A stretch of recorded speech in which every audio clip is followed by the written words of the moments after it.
I just want to welcome our presenters today, Sujata Bansal and Zulema. Sujata Bansal is an infant and early childhood mental health specialist with OSED. She co-leads the development of the statewide IECMH consultation training and certification program. She has 25 years of experience in teaching, training, providing direct therapy, consulting, and program administration. Her areas of expertise include early care and education, contract and grant management, training and facilitation, and early childhood mental health. Prior to joining WestEd, she has spent 18 years with us here at First 5 Alameda County, where she led the development of a county-wide ECMH consultation program, as well as playing an integral role in the development and implementation of Alameda County's QRIS program. She has received a BA in psychology from UC Berkeley and an MA in clinical psychology from the University of Colorado, Denver. She's a licensed marriage and family therapist in the state of California, and she's endorsed as an IFECMHS and RPF2. Sujata is conversationally fluent in Spanish and Hindi. I would also like to introduce Zulema Rubalcava. She is the Pediatric Quality Improvement Specialist on the Pediatric Care Coordination team here at First 5 Alameda County, providing training, technical assistance, and quality improvement support for Medi-Cal serving pediatric offices in Alameda County to increase developmental screening, ACEs screening, and or increase referrals to help me grow. She has 15 years of experience with focus on strengthening and enhancing services available to children and families.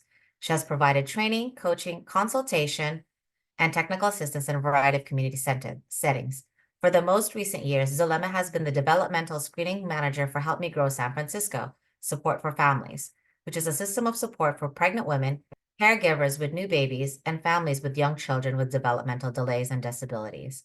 She has also worked for High-Risk Infancy Interagency Council as a Special Needs Program Manager, a demonstration site project that introduced family-centered developmental screening in early childhood settings. She holds a Bachelor of Arts in English Literature from SF State University. She is a certified ASQ and ASQ SE-2 trainer with 16 years of training and technical assistance on using the ASQ and ASQ SE-2 in community-based settings, including with ECE providers, early childhood mental health providers, in healthcare settings, and she is fluent in Spanish and experienced in working in diverse settings and with diverse populations. We are happy to have these ladies back. Please join me in welcoming Zulema and Sujata Bansal. Great. Thank you so much, Catherine, for that lovely introduction. I'm happy to be here, and I'm really excited to be talking with you all about the ASQ SE-2. So we'll go ahead and jump right in, because we do only have 2 hours for our training today. But I do want to encourage folks, if you need to get up, move around, take a break, you're more than welcome to. We do not have a scheduled break for our time together, since we're only here for 2 hours. And I'll also say at the offset that some of the information that I'll be presenting, especially in these first few slides, some of it is a repeat or redundant from what we talked about with the ASQ training. And so I will be going over that, fairly quickly, because it's more of a review. But again, if you have any questions, feel free to drop those in the chat or come off mute.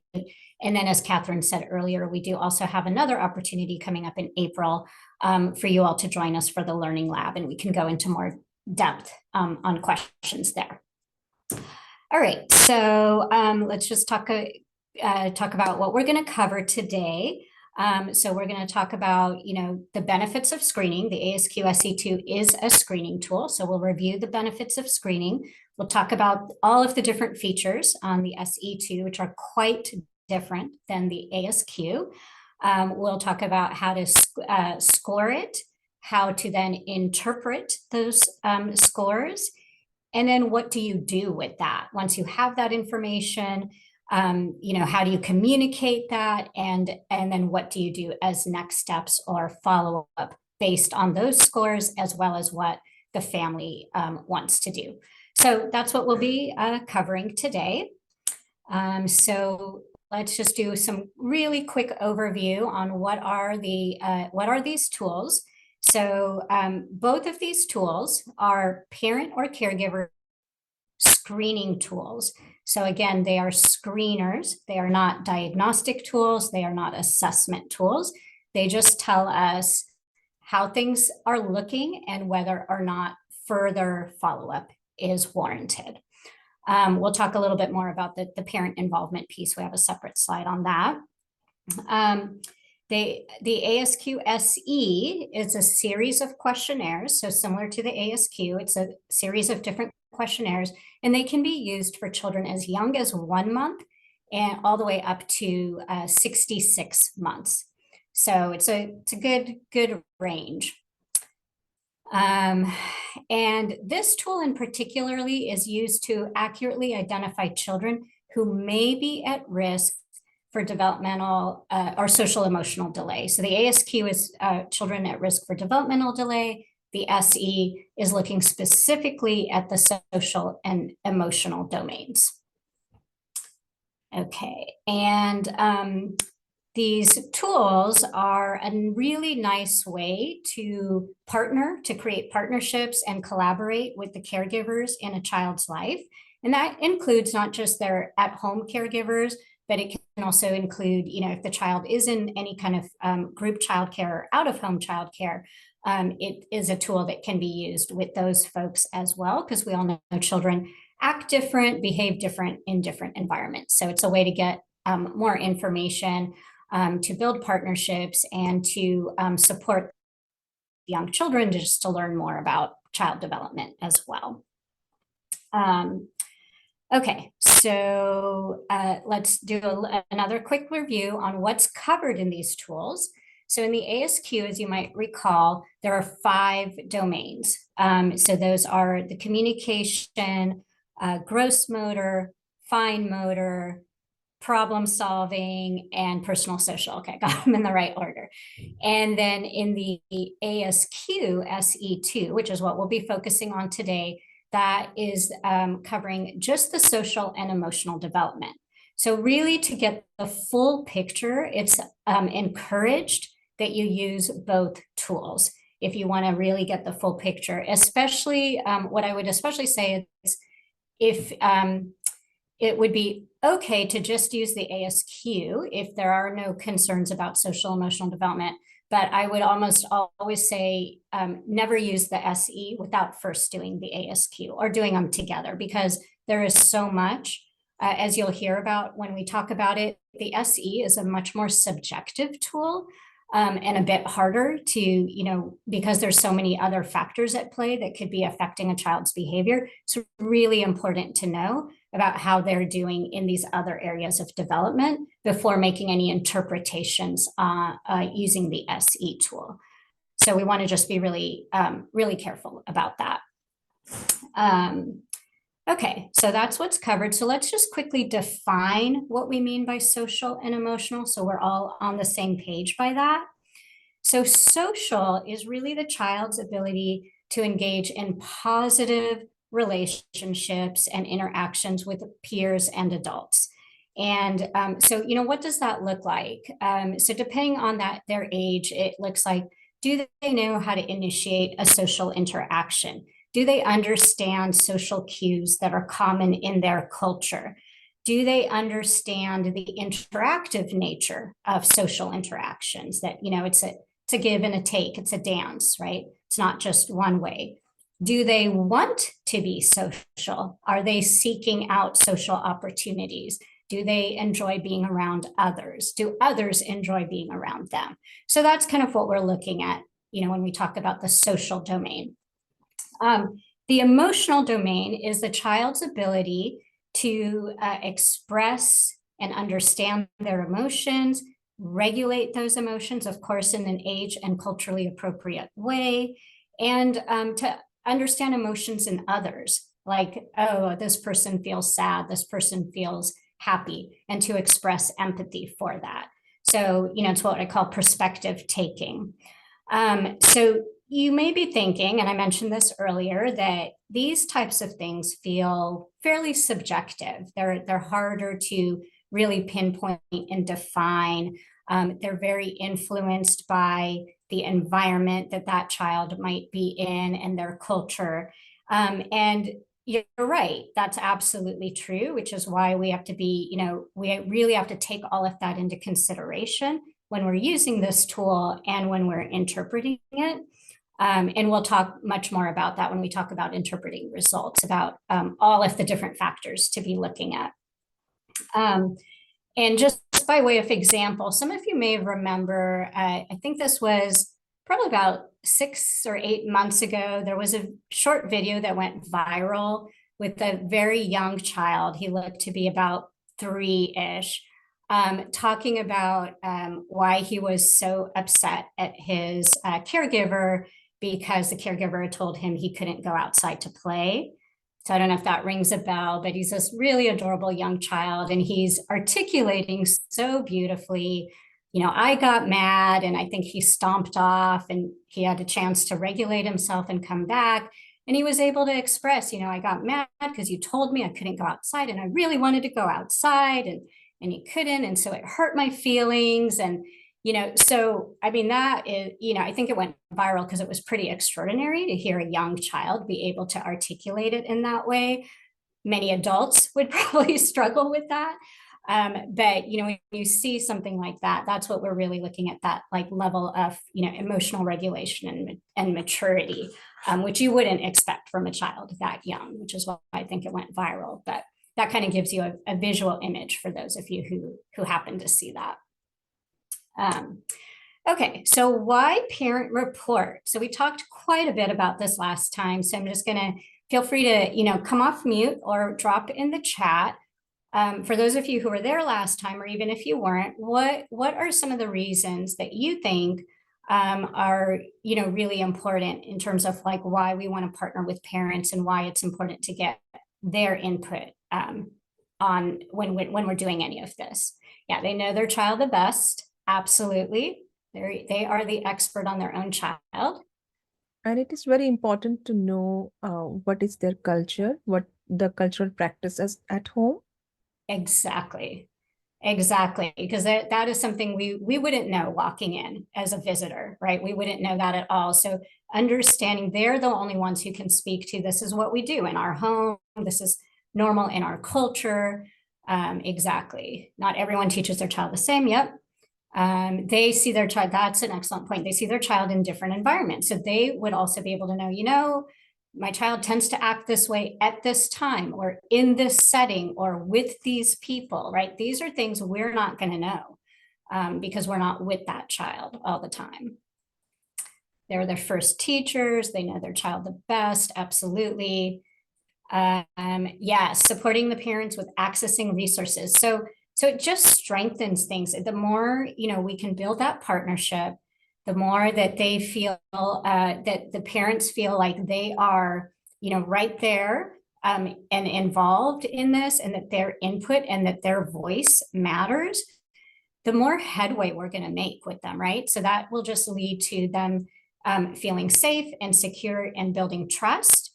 And, then if there is something that, shows up on the tool, or you notice as a provider, and you want to look further, or you want to, help them access a resource, they're probably going to be more open to it if they really feel like they were part of this process the whole way through. Great. Okay, so I think you guys hit on most of everything that we have on here. But like you all said, we want to, they know their child the best. They know, how their child behaves in different environments, in different settings, when they're sick, when they're tired, when they're hungry. And we really want to empower parents, right? We want them to be able to feel confident that when they're going to talk to a pediatrician or another provider or a childcare provider, that they really have that confidence, and that they don't have to be like second guessing themselves. It also helps, just have a common language amongst everybody, because if everyone's using the tool and everyone's familiar with the terms, then it's just a way to just have that common language and not have to, explain what you mean to everybody. Conveys, I think we talked about this, the value, respect, and importance of parent expertise.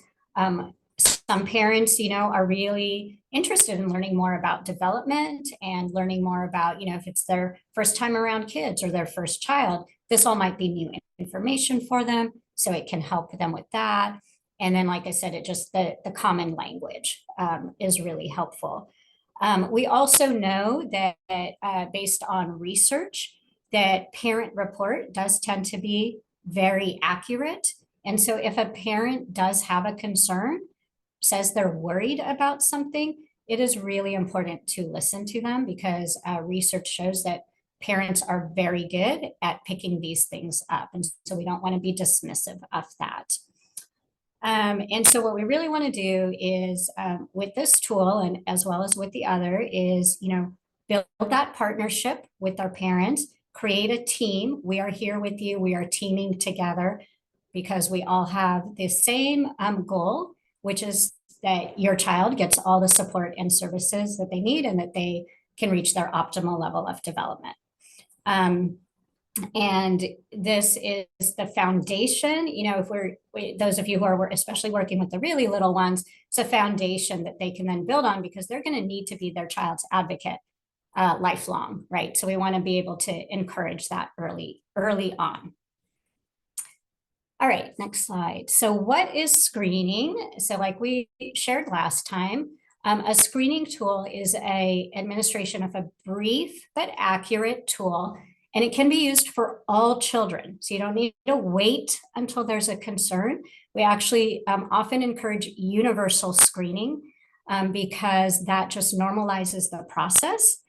And because we know also, based on research that I think we shared last time, the tool will actually pick up if a child may need further support, and which would otherwise get missed if you're not using a screening tool.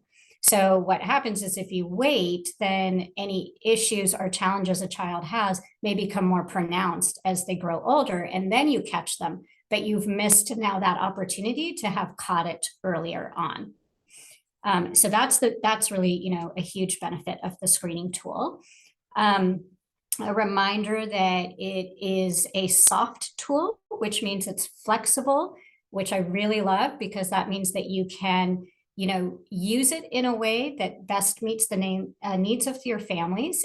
And you can also omit items that aren't appropriate. You can change the order of things. So it's really nice in that flexibility.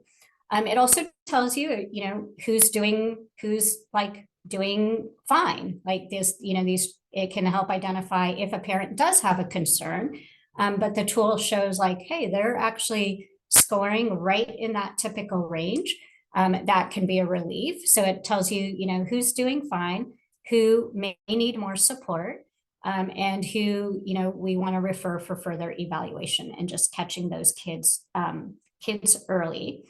One thing to keep in mind is when would you not use a screening tool?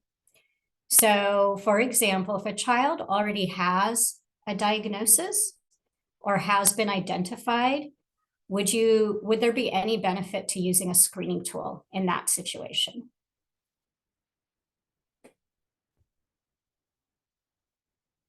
It's harder to do online. So in person, I could see heads nodding or not nodding, but yeah, so in that situation, there's really no need for a screening tool, because it's not going to give us new information. If a child's already been identified, has gone through an assessment, has a diagnosis, or is receiving services, in those cases, usually a screening tool won't tell you more, unless you're looking for something totally different than what the child is receiving services for. But hopefully with most cases, if they're receiving services, they're kind of keeping an eye on all areas of development. Okay, so yeah, and then finally, so a screening tool can help answer, would this child benefit from further assessment? So that's really what we're trying to get at here. Okay, and then just the last piece is, keep in mind that the results of a screening will inform you that most of the kids are doing just fine. And maybe we just want to, keep an eye and keep checking in. That some of the children will benefit from a little bit of support. So not a full on, they need intensive services, but maybe just a little bit of support in certain areas. And often that can be done just by some education with the people who are working most closely with that child about, here's some activities to try, or make sure that you give your child time every day to do these things. And then some children, a small portion of those children, should get some further evaluation or assessment because there may be something more going on and they could really benefit from services. So anybody who's using these tools, it would be a good idea to just kind of keep that in mind, and then also have a system set up for, which kids, when are we going to rescreen them, how are we going to identify which kids need what, and what is our process depending on where the kids land in these areas. Okay, so I think that's it for review. I'm going to hand it over to Zulema to actually go into the nuts and bolts of the tool. Thank you, Sujata. Okay. So now that we have a sort of a better understanding of what the ASQ SE is, let's talk about the features, especially those that are going to help us implement this if this is your first time using this tool with our families. So we're going to really talk about the strengths and how to use this tool with your families. Okay. So before we get there, we want to talk a little bit about why, though, is it sometimes a little bit challenging to assess a social emotional development, right? So we know that babies cry, right? They cry very loud, they cry often, they cry sometimes, and we don't know what they want, right? Is this a challenging behavior for us as adults? Yes, absolutely, right? We know that toddlers can express big emotions. Some people like to say they're tantrums, but they're just having big feelings.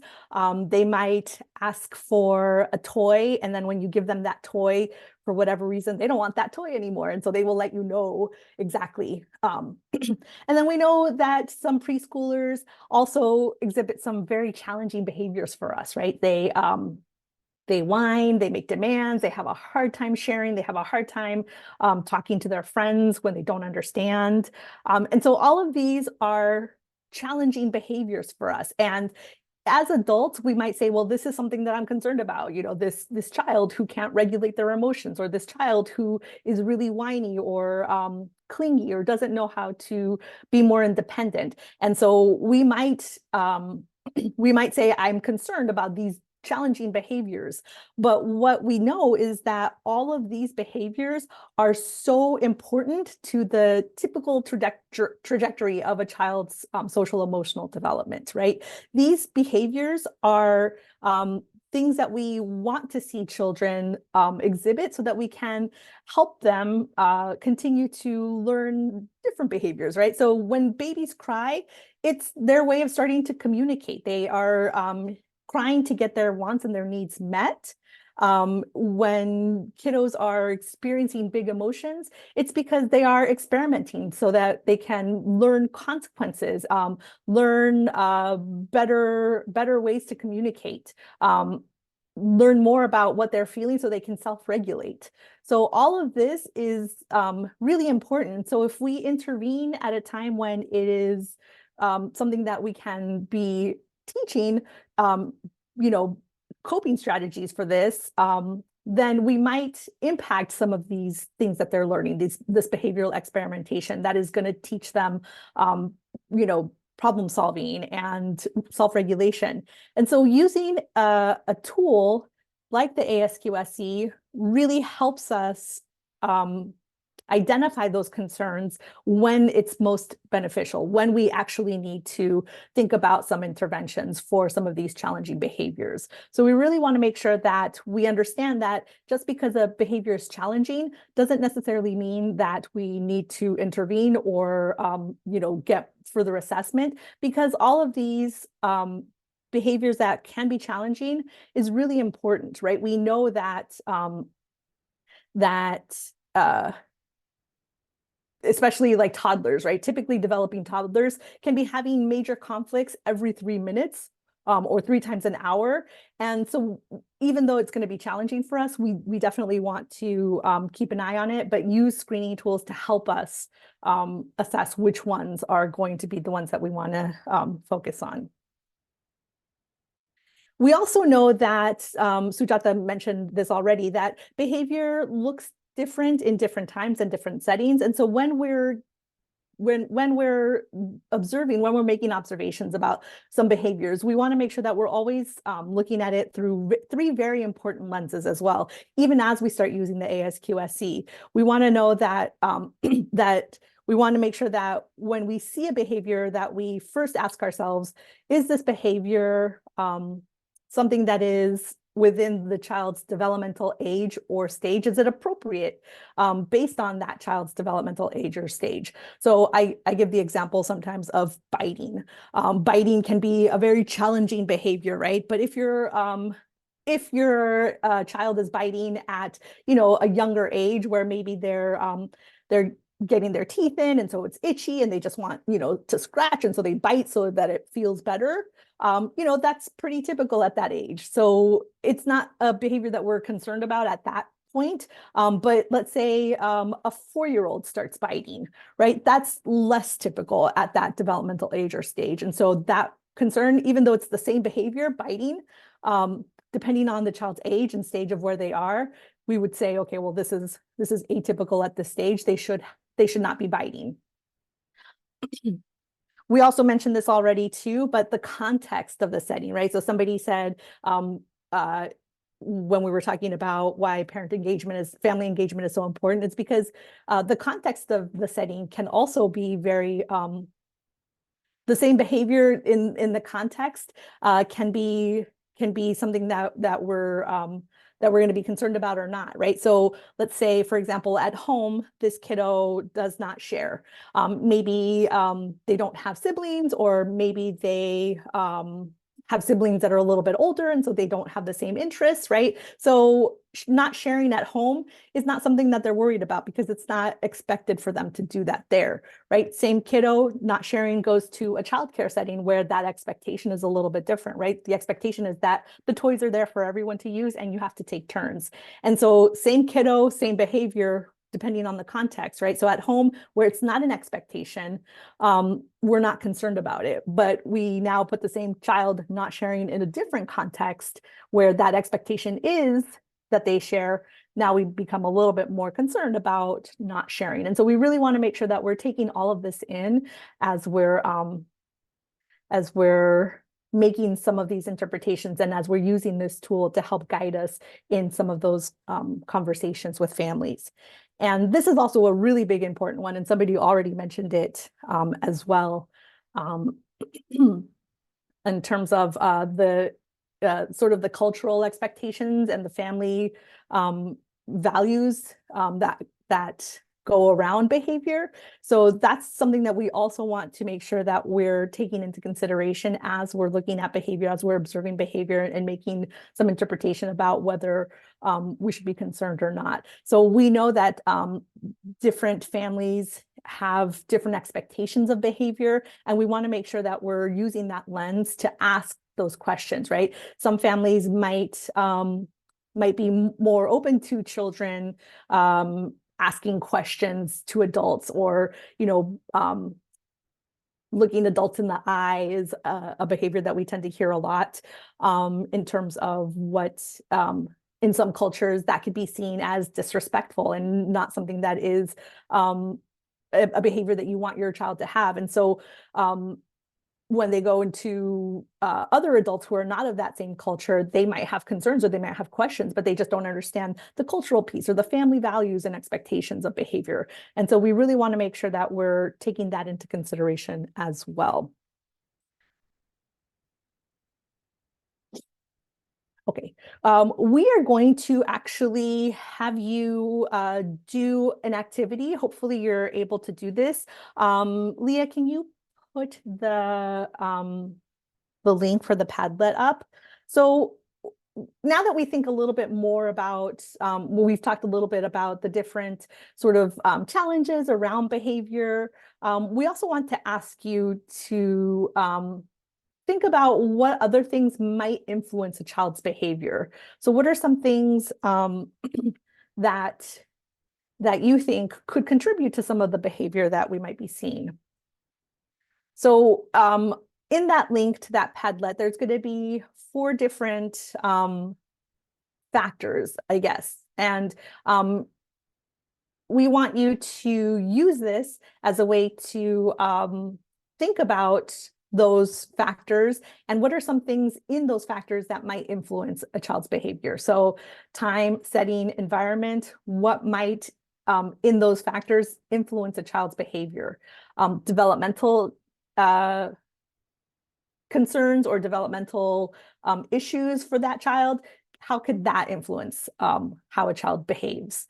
Health factors, and then the one that we just talked about, family and culture. So I am going to, let's see, where did it go? Here it is. All right, so so here we can see people already adding to that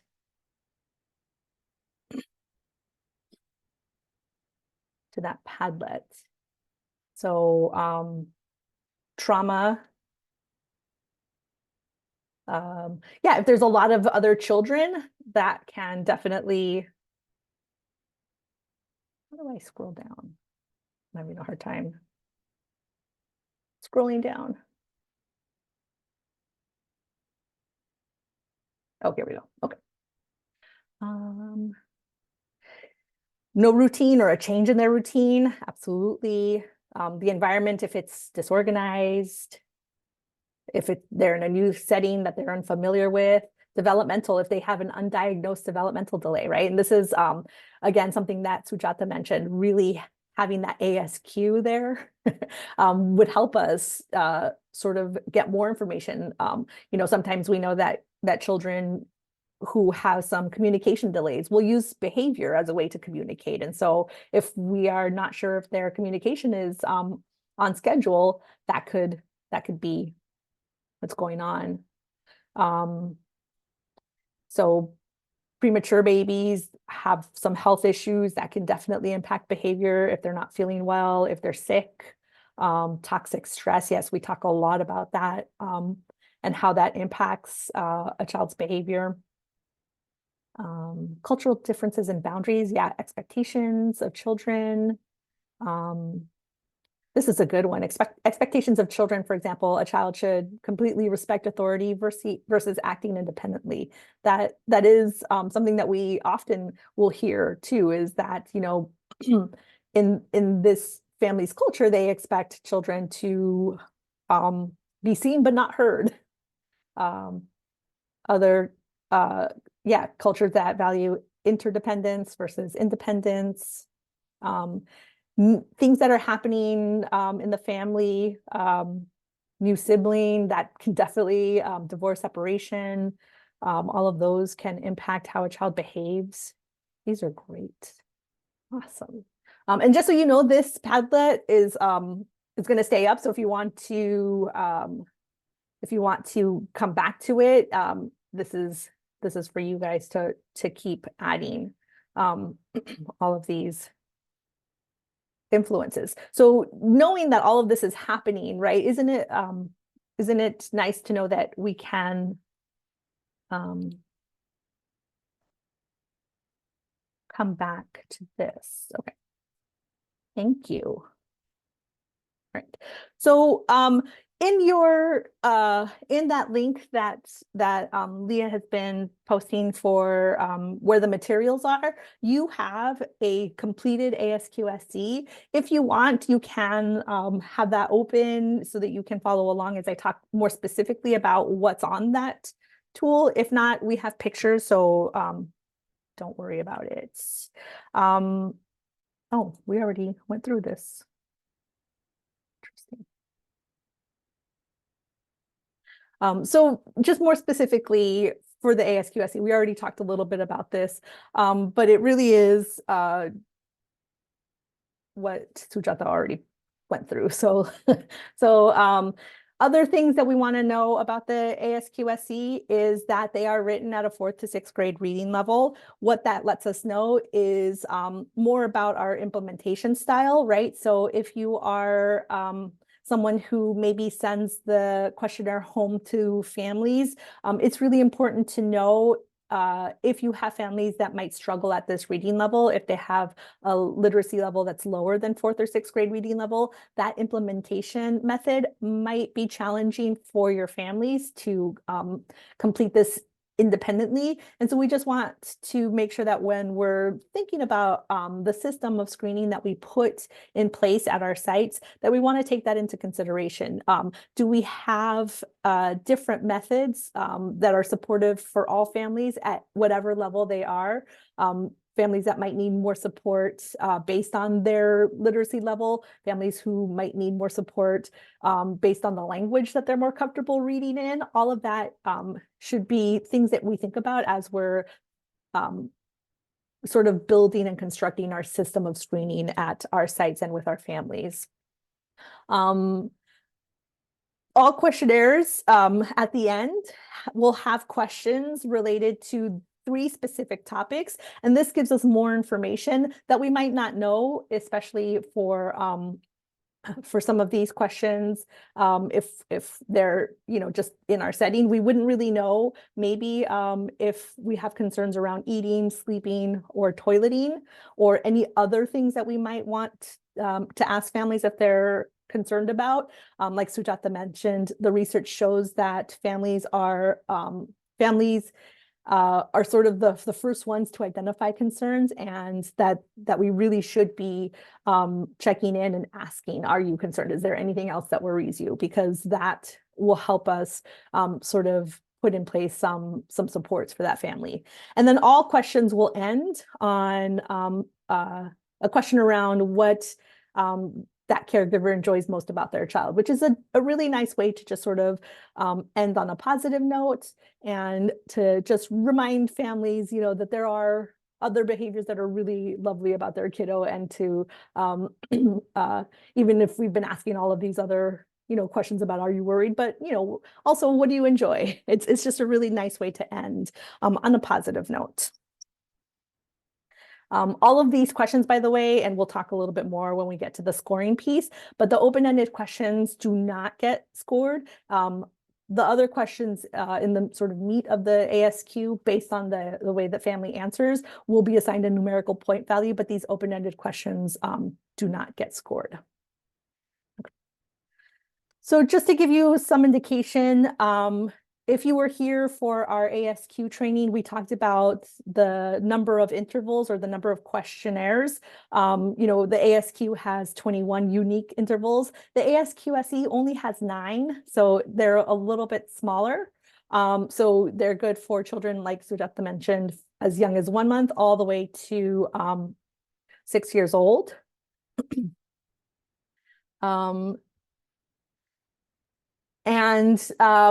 They're also a little bit different in the way that they're organized, right? So instead of having, the set number of questions, right? 6 questions in 5 domains, no matter what, right? Plus the overall questions. Here, the questionnaires can have different number of questions. So the fewest number of questions is on the 2-month questionnaire. There's only 16 scored questions, and the 60-month has 36 scored questions, right? So again, we know that social emotional development just sort of rolls out a little bit slower and a little bit differently. And so that's why the questionnaires look a little bit different and have different number of questions. Also, because of that, the window of administration that we talked about, and I'll go into more detail shortly, but it's a little bit larger on the questionnaires. So, for the ASQ-3, for the 2-month, it's like 1 month on either end, right? But for the ASQ-SE, it could either be 3 months on either end, or even 6 months. So that's a big window. And the reason why is because a lot of the skills on the ASQ are things that will build on on itself, right? So, and once it happens, then, so for example, in gross motor, crawling, a child will start crawling, but then that will turn into walking, right? And we're not going to be asking about walking or crawling again, right? Because once they've mastered that skill, they move on to the next skill. Whereas with the ASQ-SE, behaviors are things that we have to keep asking about, even though there are some specific concerns, like you might ask if this behavior is present, and it might not be, but then something happens, and then we might need to ask again, right? So so even though it's the windows are a little bit larger, it's because of the way that social emotional development is, as opposed to physical and cognitive development. It's just a little bit different. And even though those windows are so much bigger, just like the ASQ, we still do ask you to adjust the age for children who were under the age of 2 who were born 3 or more weeks premature. And we'll talk about that as well. But for the most part, because those windows are so big, it's not going to impact which questionnaire you give them the way it does with the ASQ. But just, sort of as a way to stay consistent and to, sort of build that skill of adjusting the age for prematurity, we ask that you do it for both the ASQ and the ASQ-SE. So here we're going to talk a little bit about that window of administration that I just mentioned. This is the cover page, right? So if you can see it, it's the first thing that you see when you have an ASQ SE. And here you can see for the 36-month questionnaire specifically, any child that is within 33 months, 0 days through 41 months, 30 days would receive this questionnaire. If they're younger than that, there's a questionnaire for them. If they're older than that, there's another questionnaire for them, right? So we want to make sure that we're giving the most appropriate questionnaire for the age and stage of development for that child. And then this is a nice feature if you're using, if you purchase your own set of questionnaires, it comes with a CD-ROM and you can personalize it. So you can take this picture and put your logo on or put your own picture. So it can be personalized for your program. And then we get to the questions. So one of the things that the ASQ-SE has done to sort of make it similar to the ASQ is that it has these important points to remember. These are really a great way to help introduce the tool to families. It's good to review it with them, especially there's one here. It's a little bit harder to see, and I think we have a better picture coming up soon. But there is an important point to remember if you're asking somebody to fill this out. It's really important that they answer the questions based on what they know about their child's behavior and about their child's usual behavior. So, I call them Disney days, right? Not when you've pumped them full of sugar, skipped all of the naps, and then, had all the excitement and all the sensory input, and then, expect them to sit quietly in the car on the way home. No, right? But that's not usual. Those days only happen every once in a while. And so, so because of that, we also ask that anybody who fills these questionnaires out spends at least 15 to 20 hours per week. Because if you don't spend that much time, then you're not going to know what is usual, what happens on a day-to-day basis, right? And so this is a really good feature to just review with the families, just so that they know how to answer these questions. And the way that we ask families to answer these questions is a little bit different as well, right? So it's, read the behavior and answer, does your child do this behavior too often or always? Do they exhibit this behavior sometimes?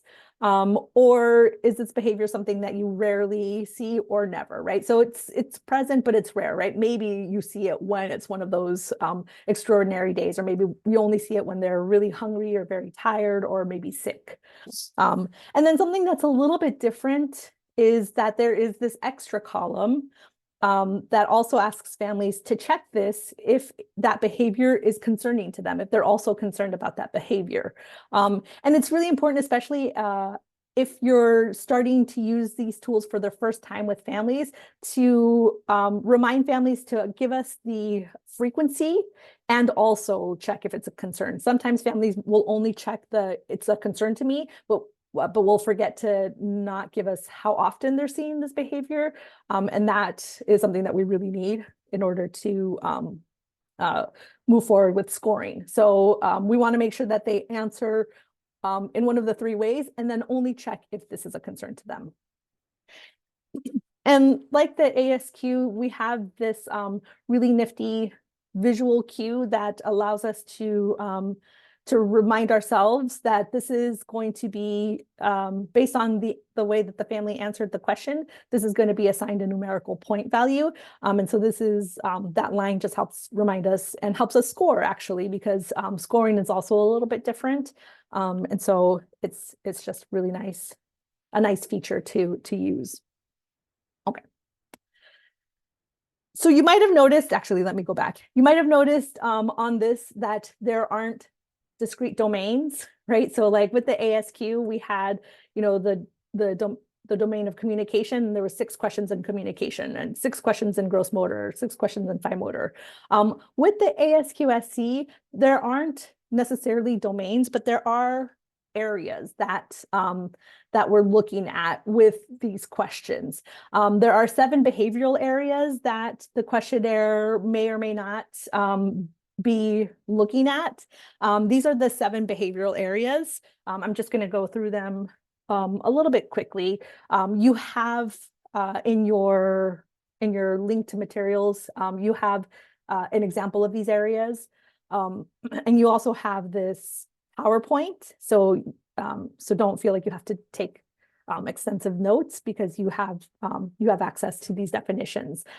So the first one is self-regulation, right? So this is the child's ability to calm down, to settle down, to adjust to their environment or to stimulation. We have compliance, which is a child's ability to conform to the direction of others or to follow rules. We have adaptive functioning, which is the ability to cope with some of those physiological needs, like sleeping, like eating, like toileting, like safety. We have autonomy, which is the ability to self-initiate or respond without guidance. So really moving towards independence, how they're becoming more independent and more autonomous. We have affect, which is the ability or willingness to demonstrate his or her own feelings, and empathy. So really understanding how they're feeling, but also being able to identify those feelings in others. We have social communication, which is the ability or willingness to interact with others by responding or initiating verbally or non-verbally those signals to indicate their interests and or needs.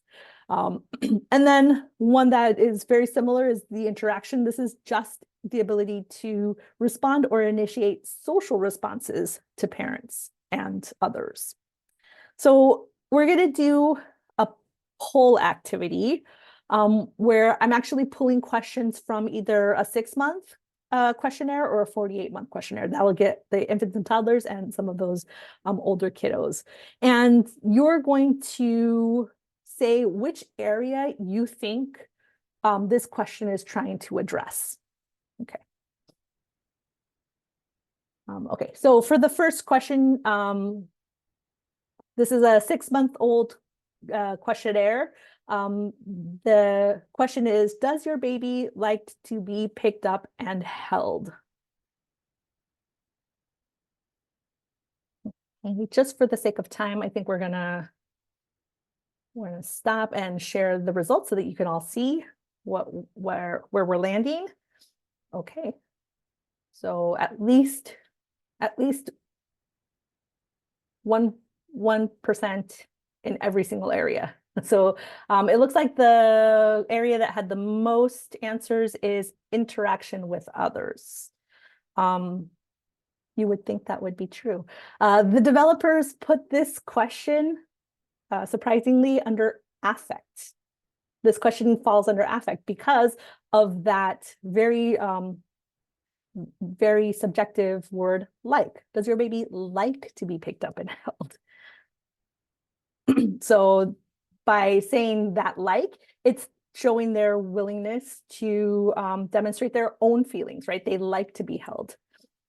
Okay, let's do a couple more. Let's do question number 2. Let's do a 48-month questionnaire.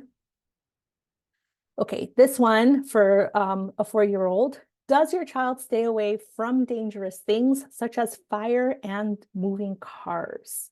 What area do you think this question is trying to address? Okay, I think. And then let's share so we can see what's happening. Okay, so here we have a couple in interaction with others.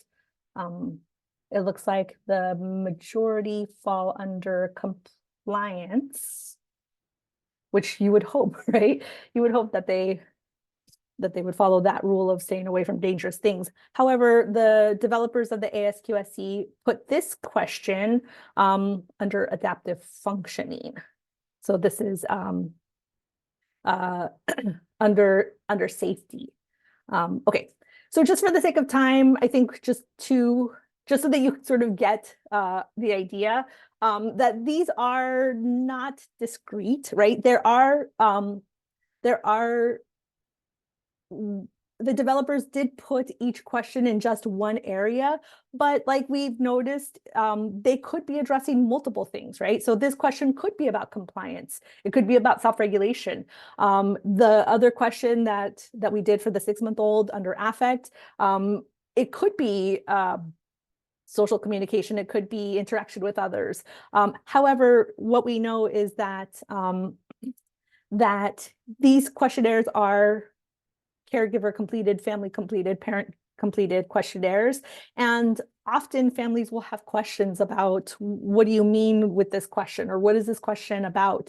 And so the developers wanted to help us as providers to give us a little bit of direction. If a family came to us and said, what does this question mean? I don't understand, that we would have somewhere to start, right? So that we would have some place to say, okay, well, part of this question is around safety, which is, how we can help your kiddo continue to be safe or cope with some of those needs, those physiological needs. So again, because of the way that social emotional development rolls out in young children, not all of these areas will be represented in each of the questionnaires. So for example, in that 6-month questionnaire, how many questions do we think are under compliance? 0. There are 0 compliance questions under the 6-month questionnaire because at 6 months, it's not expected that a child, that a 6-month-old follow rules or conform to direction. That's just not something that they're going to be capable of doing. And so not all of these areas will have questions. In your materials that we're giving you, there's also a table that has all of these areas and each of the questions in all of those 9-month questionnaires under one of these areas. And that's really just a way to start to get a starting point, but not necessarily it's the only thing, right? So these, again, they're very arbitrary in terms of having just one question in one area.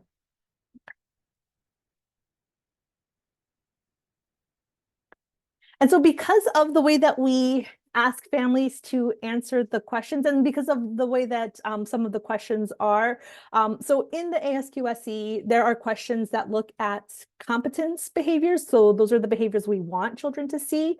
But we also have to ask about those problem behaviors, those concerning behaviors, those challenging behaviors, things that we don't want children to be exhibiting, but we have to ask if they are there as well. And so depending on the way a family answers, whether it's a competence or problem behavior, it's going to be scored differently. So it's going to be a little bit trickier, right? So the scoring options for some of the way that we ask families to answer is if it's a competence or problem behavior and the answer is often or always, it's either going to be 0 or 10 points. Sometimes it's always going to be 5 points, but again, rarely or never is going to be either 0 points or 10 points. And then if that behavior is also a concern, then we're going to assign it 5 points as well. And unlike the ASQ SE, where we want higher scores, right? We want scores in the 55s and the 60s. With the ASQ SE, wait, did I say that wrong? With the ASQ 3, we want those high scores, the 55s and the 60s. With the ASQ SE, we're really hoping to have lower scores. So higher scores are the way that we're going to start to think about follow-up and supports.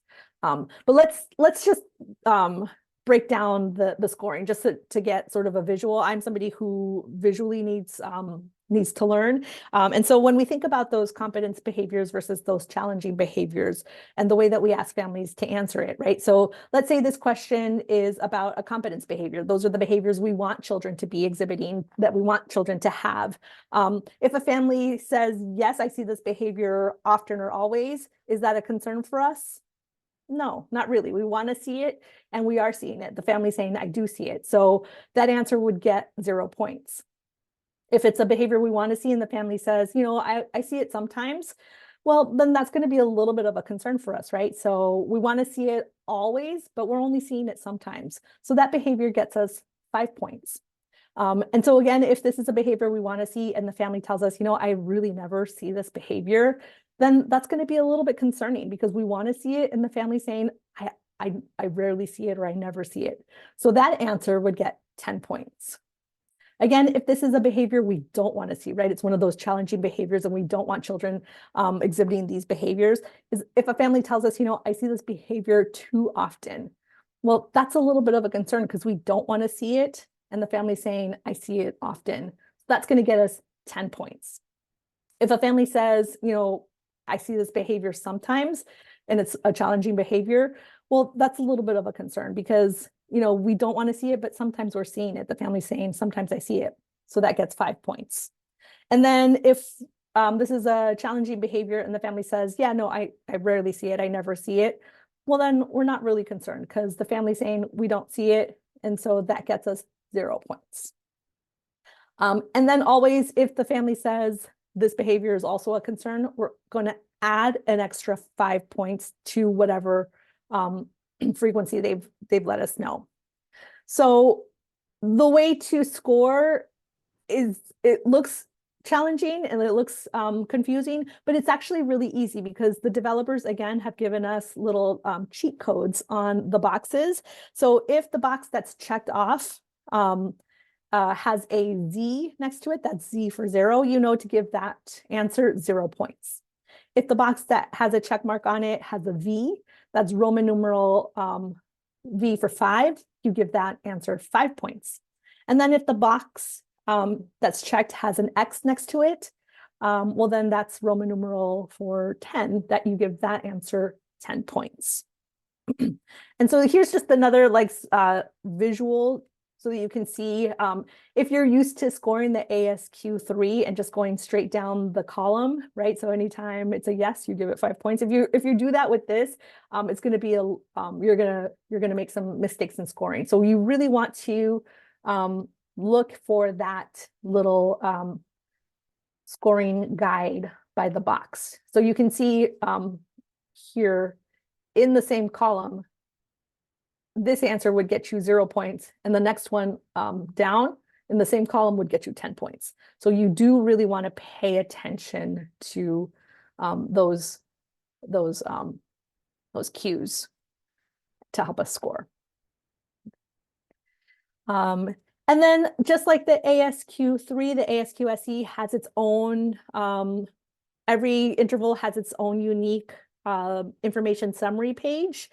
Even though they share a lot of the same sections, the cutoffs are a little bit different. So again, we want to make sure that we are using the appropriate information summary sheet for the questionnaire that we've given the family.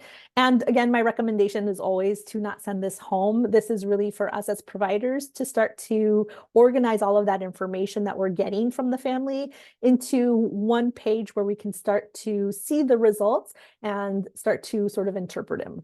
So really quickly, we have each summary sheet has a place for us to put the family and child information. It gives us the scoring total, which we're going to talk a little bit about. Maybe I talked about it, but we add up all of the questions by page, right? So we get a total for each page, and then we add up all the pages to get a total score for the ASQ SE, and that's where we would put it. We have a very similar bar graph, but because we don't have the domains, we just have one for the ASQ SE. But this will give us the cutoffs for each of those questionnaires. We have the overall section, those 3 questions that I mentioned that don't get scored, but gives us a lot of really good information. Something that's different is we have this section that helps remind us to do some considerations as we interpret, and we did those already in that Padlet, right? So it asks us to consider, is this behavior being influenced by a setting factor, an environmental factor, a developmental factor, a health factor? And then it gives us some ideas for the type of follow-up we might offer families. And I'm going to pass it back to Sujata. Thank you. All right, so that was a lot of information. Take a deep breath, stretch. So we're going to talk about how to make sure that you select the correct questionnaire. And just like with the ASQ, luckily there are several tools available. You can do it manually by looking at your date of administration and the child's birth date, and then doing the math to see how old they are in years and months. So for example, if you were administrating the tool today, so today is February 28th, 2024, and the child was born, let's say April 2nd of 2020, you would just, do the math and say, okay, based on that child's birth date and today's date, they are approximately like 46 months old. And then you have to, because they're over the age of 3, you don't need to worry about prematurity. But if you want to use some of the tools that are available, and then there's just a reminder that you do adjust for prematurity up to the age of 2, and only if they're 3 or more weeks premature. But you can use these tools. Actually, if we can, I think the next, if we can go ahead and put these tools up. So you can, there's an app that you can download, and you just put in the date of administration, the child's birth date, prematurity info, and it'll tell you. If you go online, there's an ages and stages calculator, which is super easy to use. And then there's also this administration chart if you want to go old school and, just kind of look it up yourself. But any of these methods will work, and you just have to remember to account for the prematurity, which these will prompt you to do. And then it'll tell you which age interval to use for that child. So these are very handy. They're error-free, so I love them. Okay, so once you have your tool, you know which one you're going to use. We're going to take a few minutes to talk about how you introduce it to families. And again, I'll go over this kind of quickly because it's very similar to how you would introduce the ASQ. So some things that you're going to want to keep in mind is, again, it depends on how your program is set up, what kind of relationship you have. Do you do your first meeting in person, over the phone, on Zoom, all of those things. But, you want to have it be in an environment where they feel, safe and comfortable, where you're not rushed, and you want to just kind of talk through why you're doing the tool. what you hope to learn. What's the purpose of the tool? Want to make sure that we stay away from using words like test, diagnosis, evaluation, pass, fail. That this is really just a way to look at, how your child is doing, where things are going really well, and whether or not they could use support in any areas and address any concerns you may have. One thing that's important is that we want to be careful to not guide or lead the parent. So Zulema had mentioned earlier that they may have questions about, well, what do you mean by this? Or I don't understand this question. It's absolutely fine to give some more information about that and maybe even give an example, but just try and stay away from leading them to a certain answer. There's the example I always use is there's a question that says, does your child tantrum for long periods of time? Well, what's a long period of time? That could be very different for different people. And so, in that case, you don't want to give like, well, long as if they're doing it for more than 5 minutes. Because what we really want to know is, does it feel long to you? Is it to the point where you're feeling like, okay, this, I need this too. This is going on too much. So we just want to be careful about, not guiding them too much. We want them to be able to complete it as independently as possible. As Zulema said, it's always really nice if you can do it with them. But by with them, it just means that you're kind of sitting there with them, you're helping them understand what the question is, but not answering anything. And most likely, unless you are with that child for a significant amount of time, you probably won't be able to answer these questions. So it's very different than the ASQ, where you yourself can observe the behavior and answer. With this tool, it really needs to be completed by somebody who's spending a significant amount of time, and at minimum, the 15 to 20 hours per week. And then I would even add to that they have to have done that for at least a month of 15 to 20 hours a week before doing the tool.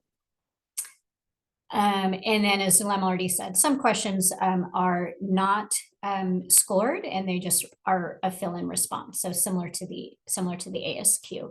So, just let the parents know that.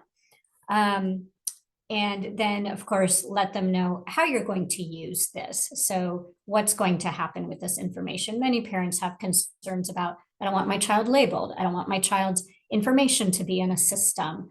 I don't want this to become, something that is a stigma that gets attached to them. So based on how your program is set up and, what you have or do not have access to, just make sure that you're really clear with them and as much transparency as possible. And of course, as always, it's the parent's choice whether or not they want to follow through with something. Okay, next slide. So a couple of reminders about introducing is, and I'm not going to, actually, Zulema, you already covered this. So just in the interest of time, let's move on. Yeah, let's go to here. Okay, I think you already covered this too. So on the end of each page, so what you will do is, opposed to giving a score by domain as you did on the ASQ, on the SE, you do a score by page.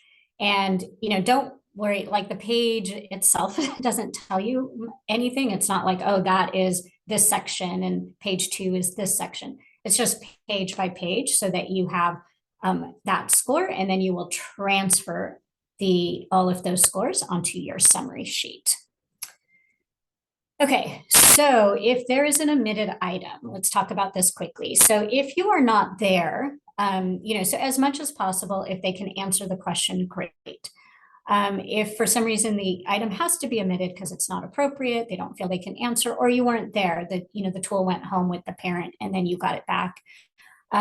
If you can, get a response from them, great. If not, you can still score for an omitted item, and you do it the same way that you do for the ASQ. You just adjust the score. However, because of the way that the SE is set up and it's not broken out by domain with a small number of questions in each domain, it's helpful to know that if there is only 1 or 2 missing items, it probably won't really change the follow-up, like in terms of what happens next, because it's not going to be enough of a point differential. However, if there's 3 missing items and it's really not going to be a valid score with more than 3 missing items, so the limit is 3, it may change what the outcome is. If the total score is within a 5-point range. And so what you would do, and I realize we don't have a slide talking about this, but I think if you use the online version, it will score, it will score for you even with the omitted items. But an adjusted score basically is you would take your total points that you got, you would look at the number of questions answered, and then you would be like, okay, so here's my total points. Let's say the total points was 100, just to make it easy. Let's say that 20 questions were answered and 2 were omitted.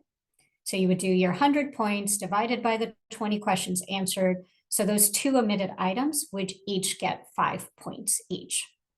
So just to kind of do the average, but again, if you do it online or using, any of the app or tools, it'll do that for you. Okay, so then interpreting the scores. So each interval will have its own range. So you have to make sure you're using the right cutoff chart for each of your intervals. So this is an example for the 36-month. And what you'll see here is that, as Zulema had said, the higher the score, the more the concern. So on the 36-month, if the child is scoring anywhere from the 0 to 75, it's considered, that's no or low risk. So in that case, maybe you just do some follow-up, some monitoring, you address anything the parent has a concern about. If they're in the 75 to 105, that's more of a structured monitoring where you really want to be mindful about, let's keep a close eye on this. Let's maybe try a few things and then see if we notice any changes and, determine like, yes, we should definitely, rescreen in X months. And then anything above a 105, that is considered of concern. So that's where you'd really want to, say, let's do some follow-up if the parent is willing. And these are, as Zulema had explained earlier, it's based on empirically derived, what's the correct term? Empirically derived cutoffs.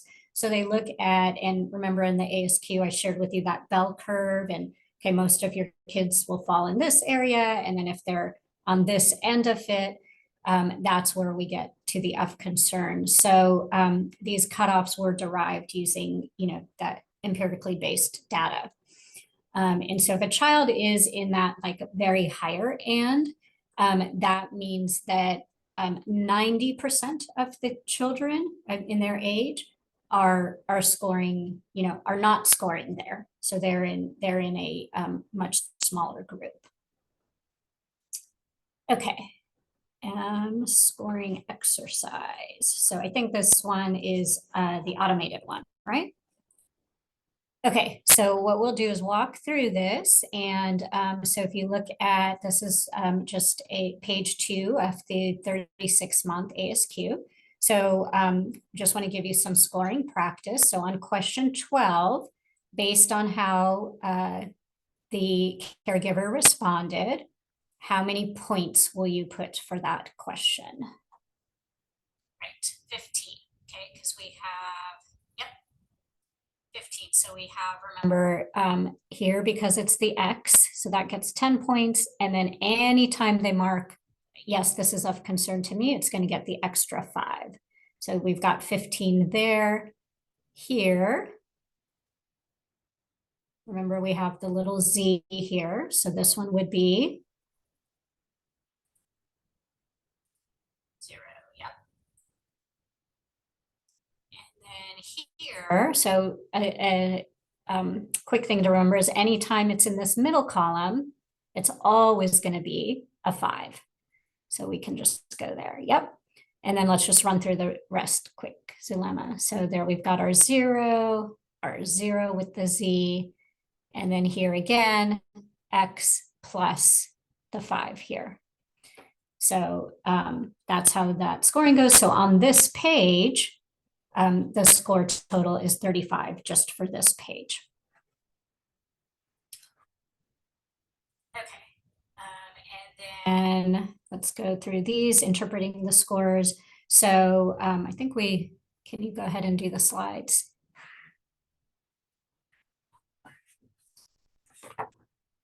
Oh, wait, I think this is you, right? Sorry, go ahead. Yeah, this is me. Okay, I'll just go really quickly through these. So this is something that let me just go up for the first one. Wrong way, sorry.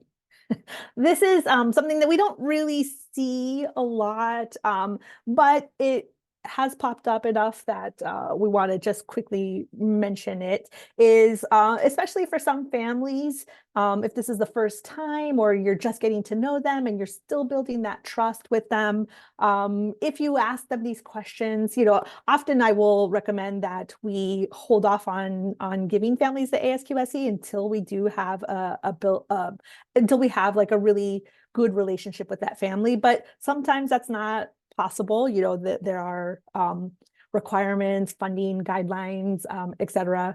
And so if we don't have that time and we give a family an ASQ-SE as we're still building that relationship, they always want to put their best foot forward. And so often we'll find families don't really want to be sort of, what's the word I'm looking for? They don't want to be too emphatic one way or the other. So they might, what I call, sit in the sometimes, right? They don't feel comfortable enough to say always or never or too often or rarely, right? So they'll say, well, sometimes.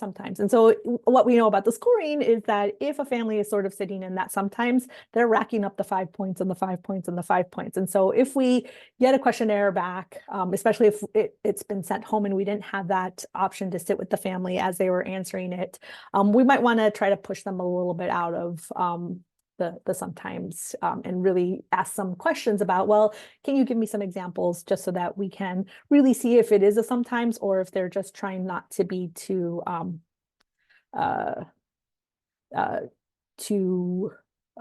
they're comfortable actually giving us the correct answer. Sujata already talked a little bit about this, the subjectivity issue, right? I also use that question around, what is a long period of time? And really it is about what is a long period of time for you, right? And that will look different. And that in itself is something that is baked into the questionnaire, that idea of subjectivity of a person's feelings or opinions or perspective or experience. That is something that we want to know, right? What we know about social emotional development is that for the kiddos, a lot of those skills come from those interactions with the caregivers. That's how they're learning some of these behaviors, or that's how they're experiencing the world. And so those interactions with caregivers are really critical. And we want to ask about that interaction and how that adult is experiencing that interaction. Often what will happen is that we might see more differences of opinions about a child's behavior, again, because children are different in different times and different settings. And often what we'll see as a teacher or as a provider is, I'm not really having that same experience, right, that the family is sharing with me. And that is because of that subjectivity issue. And there might be times when the support is not necessarily for the child, but for the adult, and to make sure that the adult is getting the support that they need in order to really make sure that those interactions are as positive, as loving, as caregiving as possible, right? Because if that interaction is tense or if that interaction is something that is not positive, that in itself can impact a child's social emotional development. And so we really want to make sure that we're taking that subjectivity into consideration as we're asking them these questions. And because of that, we know that because we're asking families to answer these questions, we know that parenting can be very challenging, and it's even more challenging. It's tougher when families are dealing with a lot of different sort of traumas, right? Or when they're very young or don't have a lot of support, they're isolated, they might have their own mental wellness issues, or are experiencing trauma. And so we just want to make sure that as we're interpreting these questionnaires, that we think about how that family is experiencing being a parent in these challenging times, and to proceed with caution as we're interpreting. We always want to make sure that if we have questions about that, right, like I mentioned, that this is kind of the questionnaire where we might see sort of really larger differences of opinion, but we might want to get more information, especially if we think this is a behavior that is due to one of those environmental factors or time or setting. We want to maybe ask about questions in a different setting and see if there's crossover in that behavior. That's going to give us a lot of information about where the supports need to happen, right? So if we're only seeing this behavior in the classroom, that's where the support should be focused, right? Not that we don't extend the support also to things that are happening at the home, but if that behavior is not happening at home, it's going to be hard to give the support there, because we really want to make sure that we're giving the most appropriate supports for that behavior and where it's happening. And so we want to maybe ask the caregiver or the teacher to complete another ASQ SE, so that we can see if this is happening across time, across setting, across environments. We do want to make sure that we're looking at those, like I mentioned, those parent-child interactions, that environment. All of this gives us more information so that we can really make good recommendations for next steps and for follow-up. So moving on to follow-up, what does that look like? What might we recommend, right? So like Sujata mentioned, if they're below that cutoff in that sort of unshaded area, if there are any concerns indicated in that overall section, we definitely want to follow up on that. If there aren't, we might want to just continue to promote some social emotional development activities. We might want to look for things that we think a family might enjoy doing at home to continue to promote their child's social emotional development. This is one example. You can see the ASQSC activities. You can find these on agesandstages.com, where we've said you could also find the calculator. You also have a lot of these activities that you can download. They're free. You can print them out or send them in an email. They're really nice. Again, if they are in that sort of monitor zone, right, we want to look at where the concern is. We want to give some really specific interventions, and then we want to sort of monitor it, right? We want to see if that intervention is supporting the behavior, supporting the concern, and really ask about, and then maybe reevaluate or rescreen to see if that intervention is helping to address the concern or address the behavior. For those kiddos who are scoring above the cutoff, where there's a lot of concerns, where we might see some family concerns as well, these are kiddos that we might want to, again, give some guidance, but we might want to bring in more support if we think this is a behavior that's being caused due to a health issue. We might want to recommend families talk to their primary healthcare provider. We might also look at some other community supports. And we also want to extend the invitation to refer to Help Me Grow, right? So all of these, if you already have these resources and you know them, great. If you are not really sure where to start, the Help Me Grow centralized access point or the phone line can really be a good place for providers and also for families to think about making a referral there when there are concerns. Okay. And then we want to make sure that we're just continuing to let families know that that there are other things that they can be doing, especially if they're wanting to learn more about social emotional development and how to continue to support their child's social emotional development. There's this, you can get more information or more ideas for activities from the user's guide, but there's also the learning activities book, which is really nice. This book has specific ideas based on the age of the child and the stage of development. It gives a lot of information about what children are learning at this stage. It also gives tips for continuing to promote. And then they also have tip sheets on specific topics, especially that are maybe some bigger topics that families might be going through. So for example, there's a tip sheet on media and technology. There's a tip sheet on self-care for adults. There's a tip sheet on welcoming a new sibling. There's a tip sheet on routines, all of these really great topics that there's one on toilet training. So those are really nice also to have as a resource to your families. And then really quickly, we want to talk about how to share this information as we're getting the results. We always want to make sure that we're sharing whatever we're learning back to the family, right? So we want the family to know what we're seeing with these questionnaires, where their child is, and then how we're going to sort of work together to continue to support and promote their child's social emotional development.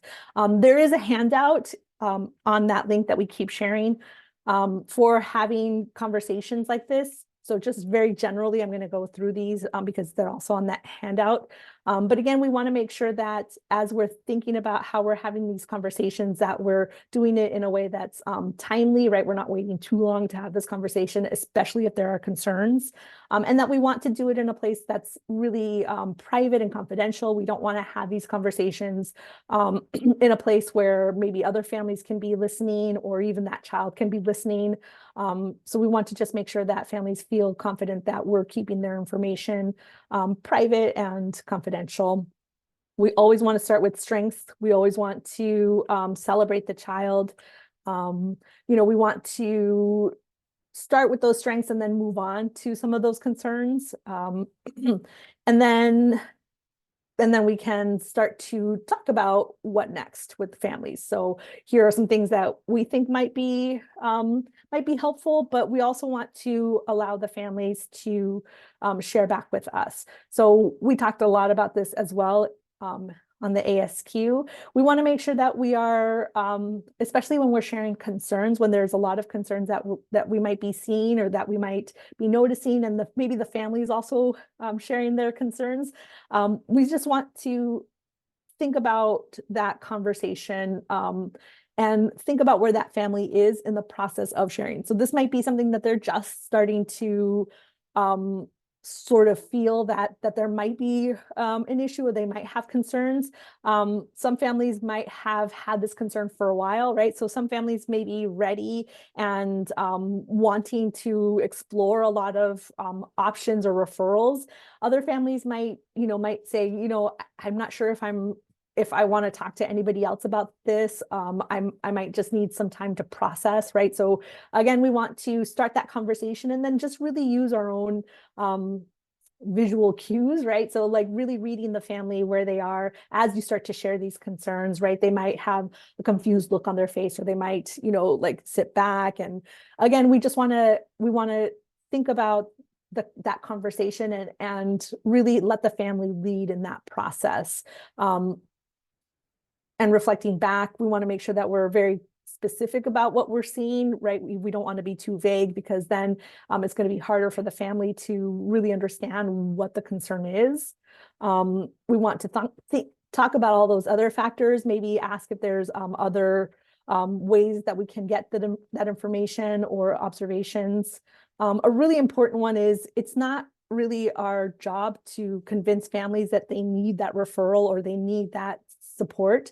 It's really our job to give family the options and the information, and then let families make the best decision for themselves, right? And so that can always sometimes feel a little challenging for us as providers, especially because we know how important early intervention is, right? We talk about how screening helps us identify concerns as early as possible. But again, we want to make sure that families are making decisions that are going to be the most beneficial for them.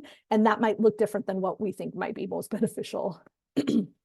Rescreening is always a good option to continue to have these conversations, especially if families want a little bit more time to process. So we can always say, okay, here's some activities that you can try, and let's come back in, 2 months from now and have this conversation again.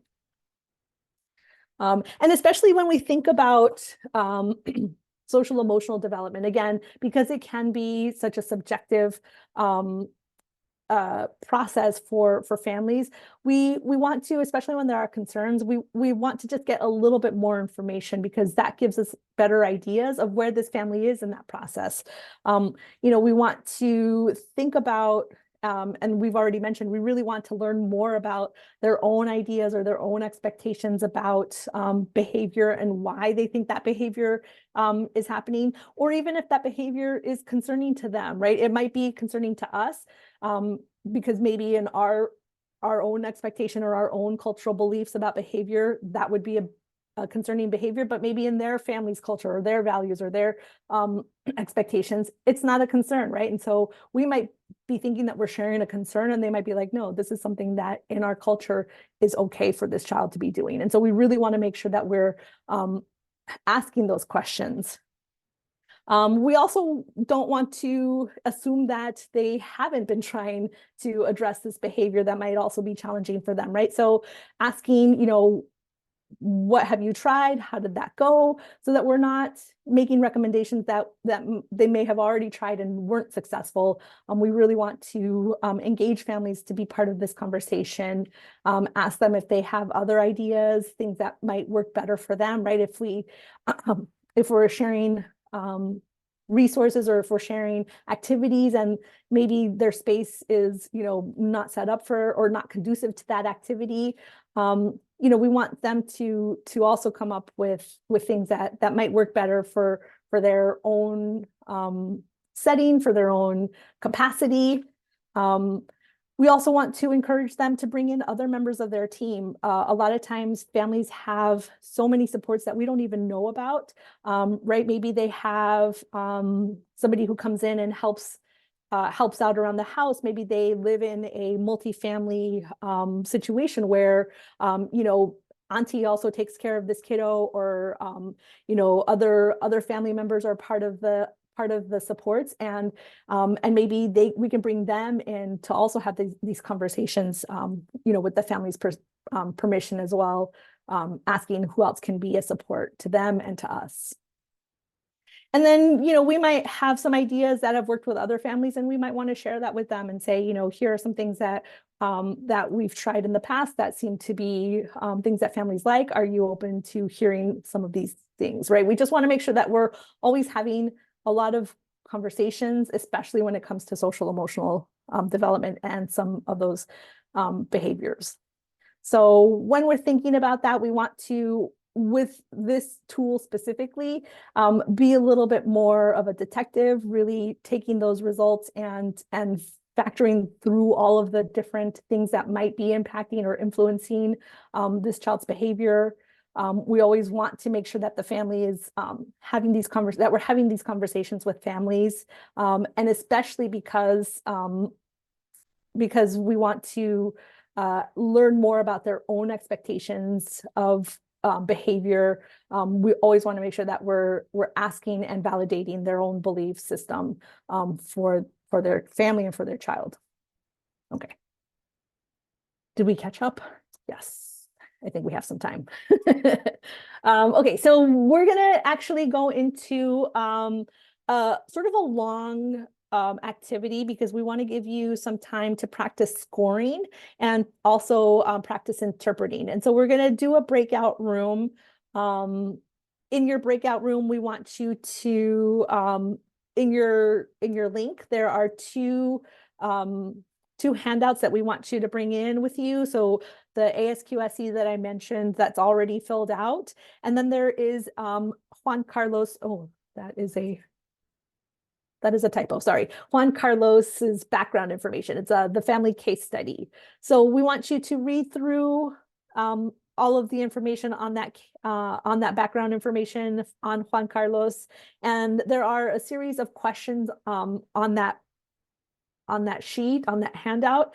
And so work together to answer those questions.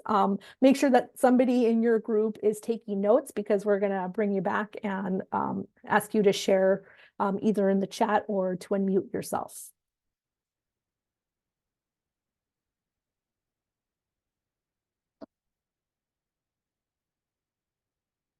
And we're gonna, let's see, 10 minutes?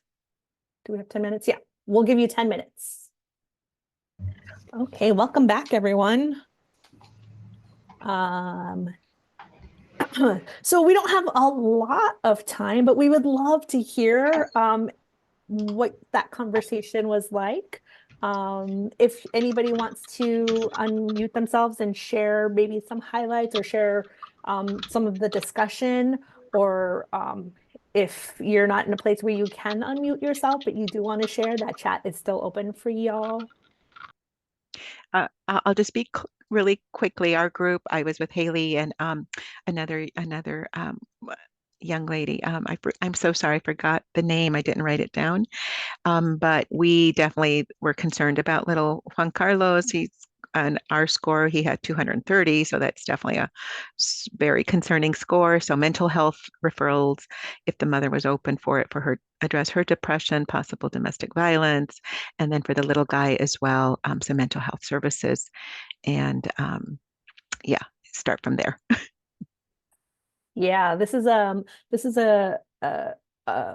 one of those situations where you really do want to think about the mom's perspective, right? So one of the things that I think we want to ask about, especially, is how stressed is mom, and how is that impacting those interactions with Juan Carlos, and how is that impacting some of his behaviors? Who else? Let's take two more comments. Yeah, for in our group, that is breakout room number 12, we came to the same conclusion that Carlos need further, diagnosis on the issues, because the scores are pretty high. Yeah, thank you.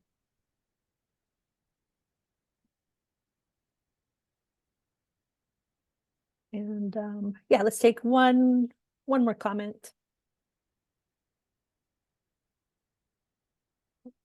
Or question or concern.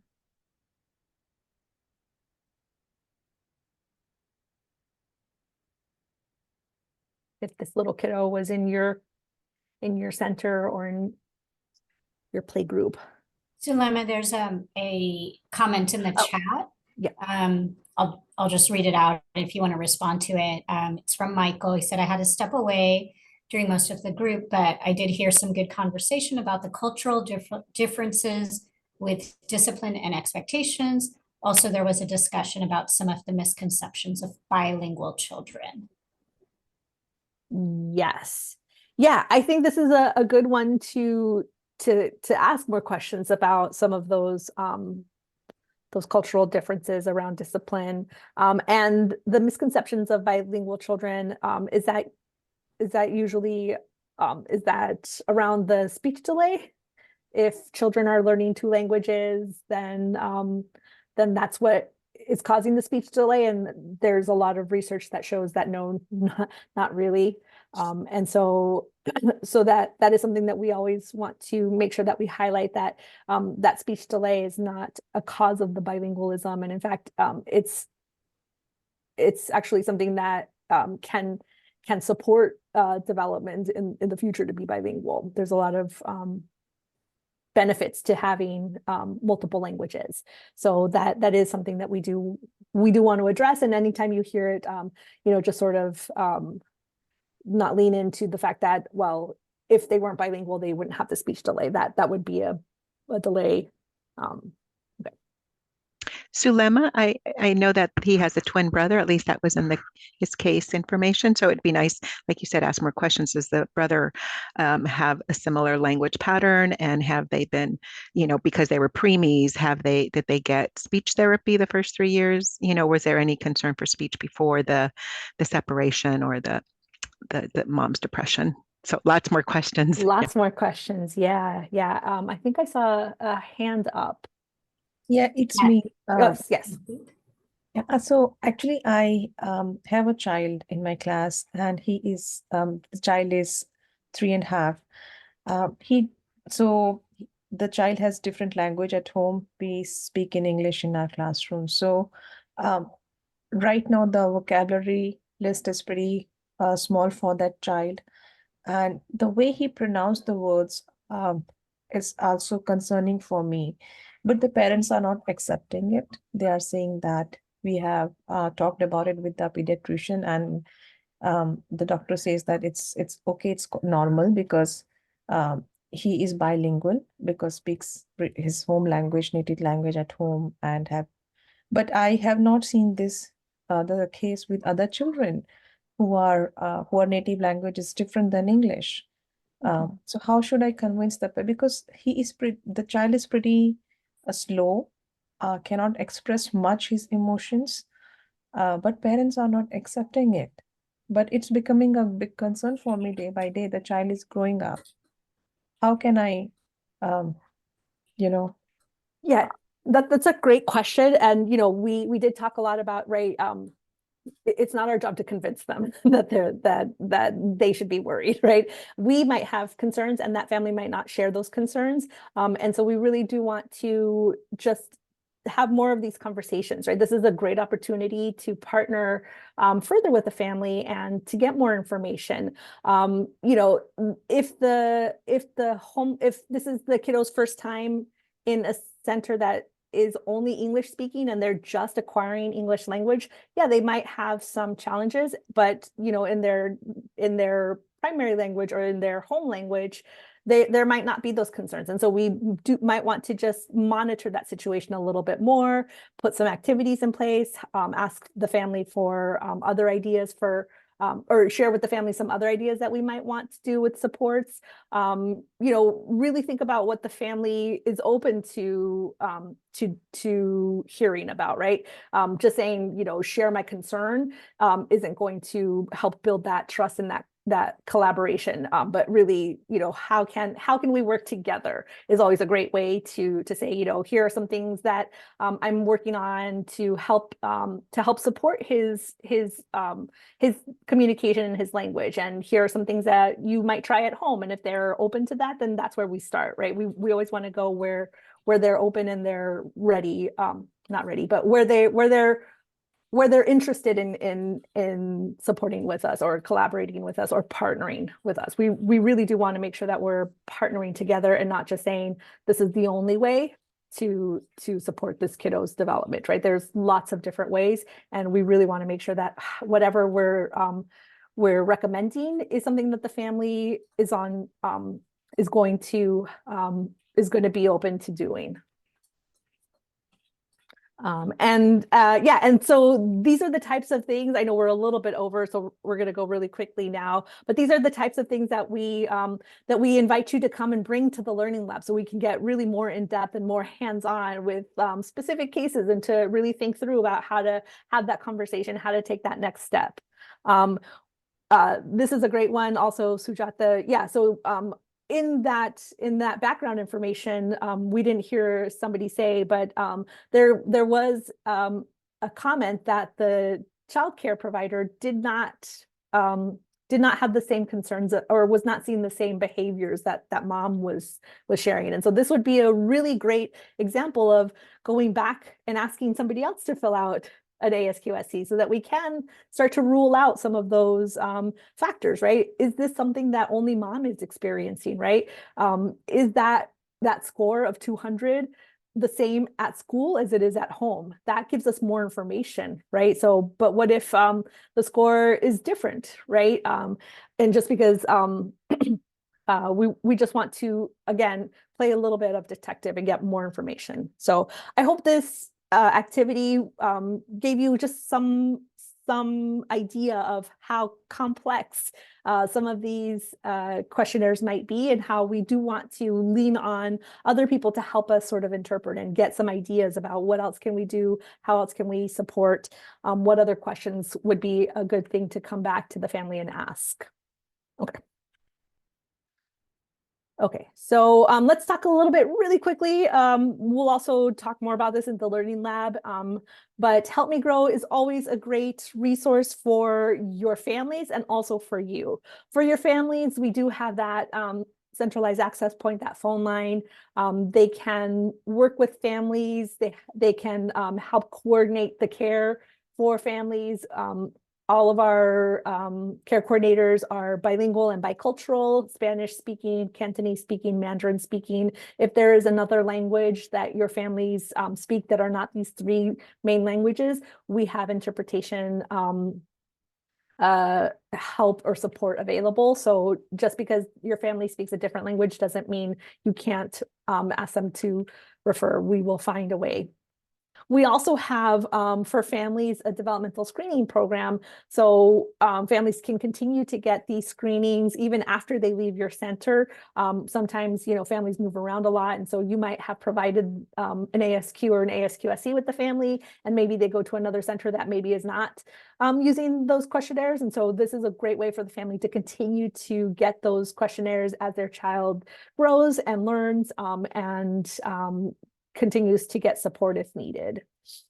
We also have for families a website and resource directory that has a lot of information about fun, free activities for families to do in their community, in their county, in Alameda County.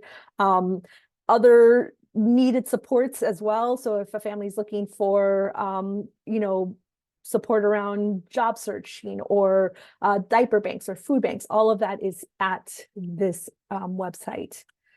For you as providers, you also need support, right? Coming to trainings is a great way, but you can also come in and do some networking and find out more resources or share opportunities of resources So we have our Connection Cafe. We just did one and we're having another one coming up, I think, in a couple of months. It meets quarterly, and often we'll have topics that are really things that are in the atmosphere that you as providers might benefit from learning more about. We also have a listserv, so you can get more information, more resources, outreach. We only send these out, it's not a lot. We're not going to flood your inbox, but it's a great way to just see what's new in our communities, in our county. And then again, we also have support for you as providers around this system of identifying children who might be at risk, trainings like this, technical assistance like our learning labs, and support around putting a system in place as a service in your centers.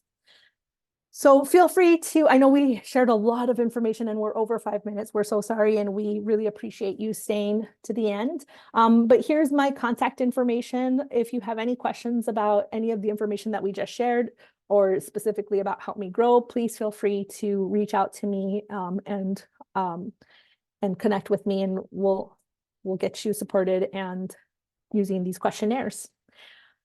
Thank you again, Zulema and Sujata, for another wonderful presentation, and also using the case with Carlos to open up discussion.